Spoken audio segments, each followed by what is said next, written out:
Well, the opposition has said, look, it's not enough to declare a ceasefire. We're getting hit by Assad's forces or others allied with Assad. We need a clear monitoring and enforcement mechanism where the ceasefire is concerned.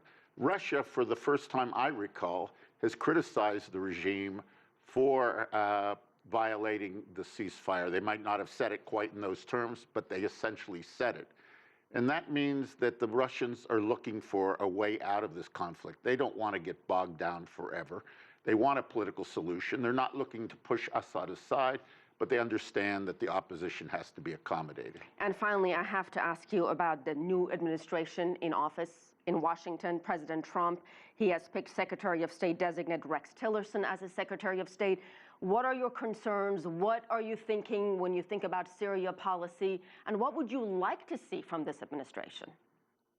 Well, in terms of concerns, oddly enough, when it comes to Syria, the outlook of President Trump and his newly forming administration may actually help bring an end to this war, because Trump does not have the baggage of having called for the ouster of Bashar al-Assad. On the contrary, he said, Assad's not posing any real threat to the United States.